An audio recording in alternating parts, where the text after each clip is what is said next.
Alright, hello YouTube and welcome back to the Collector's Domain. It is Joseph here bringing you Starscream First Edition from Transformers Prime.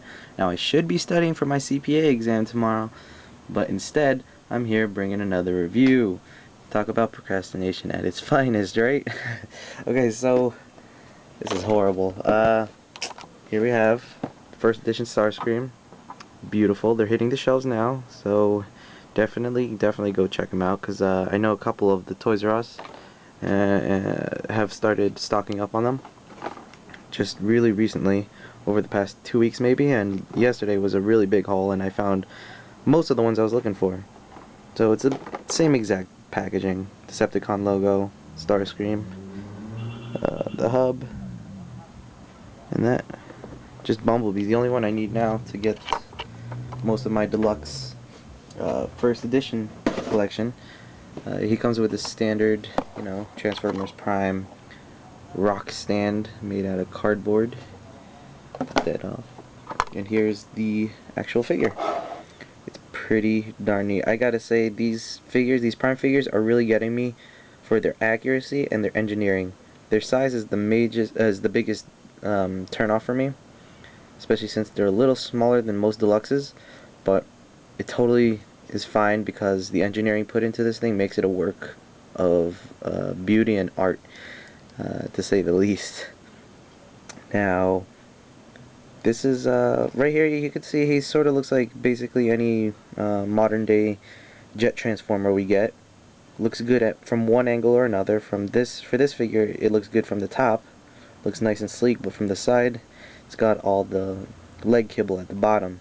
But it's not like other ones where you just, I don't know, flip down and that's it. Silverbolt universe. This one's actually got some pretty interesting engineering put into it.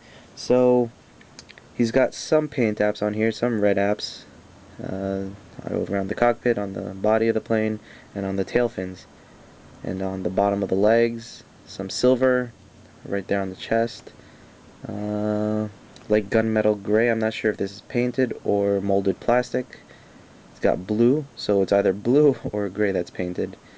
It comes with these two missile accessories made out of really flexible plastic, which I'm totally fine. I could dig it, because if we got really stiff ones, you're gonna cry when you break it, and these are definitely not gonna break, even though they'll warp a little, but that's fine with me. I'm not too picky about that. Now let's get this guy into robot mode.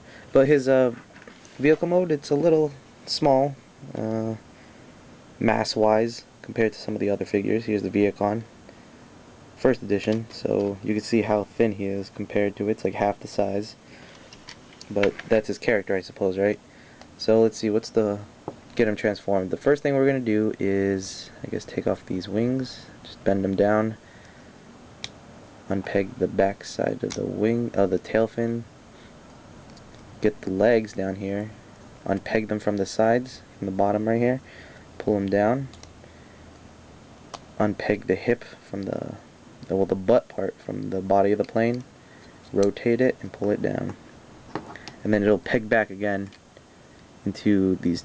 You gotta shift it up into the same, well, not the same, but these two holes will hold it into place just like that.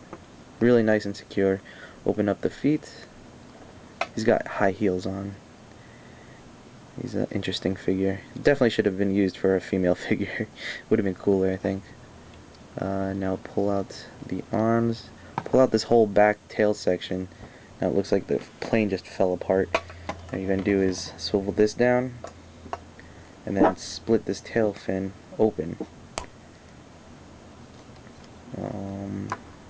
Now you pull it back, the whole assembly, and the head will start to pop out.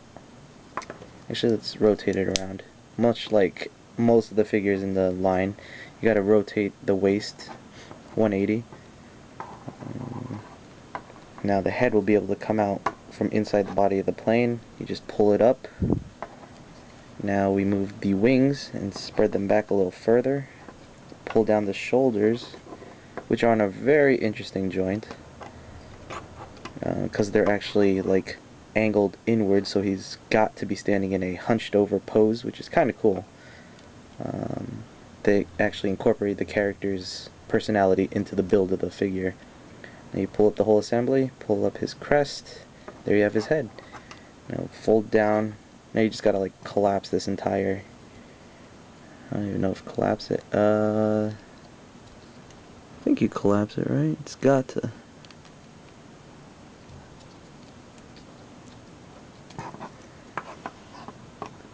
Excusez-moi 1 minute. Trying to figure this out. Oh yeah, okay, so you want to pull down the tail part. Oh, let me raise this up a little. He's a tall character. So you want to, when you pull the assembly back and before you attach the head, you're going to want to pull the tail section down so that when you push it back forward and align the neck, there are 2 pegs on the assembly that plug into the back of the figure. Then just put the head back on. And now you collapse everything onto itself. Oops. And even the tail fin on the inside has its own peg. So just like that. Tail section, I'm not sure. I guess, yeah, you fold it down and it hugs up against the body like that. And then the arms, these are interesting. It's really scary because you gotta yank it. You see this sliding mechanism? You just got this pin and, oh, that's so scary because it's so tight. I guess the more you transform it, the easier it'll be. Fold down the hands and flip up the tail fin, which is cool. Now there's blue that you didn't see before. Now in robot mode you see it, so that's cool.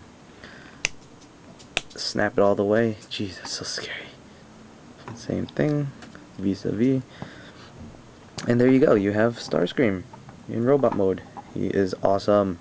He has articulation everywhere. Ball joint neck, ball joint shoulders, hinged elbows, and wrist. He doesn't swivel anywhere. Like, he doesn't turn so you could hold him palm up. So that's the only lame part. He has a waist articulation due to transformation, so that's cool. Ball jointed hips, bend at the knee. Yeah, oh, and forgot this part. Pull up the knee fins. There you go. And no ankle, but he is a very spindly, tall character. And the wings actually, they have a couple hinge joints. They're double hinged, so you could have them in a couple poses, whichever way you want. So he just looks awesome. Also, he comes with the, oh yeah, I showed you those 2 accessory parts that he came with earlier. They attach onto the forearm now on either side. They're not painted, so they're not show accurate, but they are still really cool, and they definitely add that beef that he needs on his body. He needs more protein. And there you go. Pretty sick character. Absolutely beautiful. The paint job is awesome. It's dull, but it's appropriate. And there he is next to Cliff Jumper First Edition. So he's very tall, closer to the size of RC. And he reminds me a lot of her, just because they're so tall and lanky. Same feel. But he's got a nice little smirk.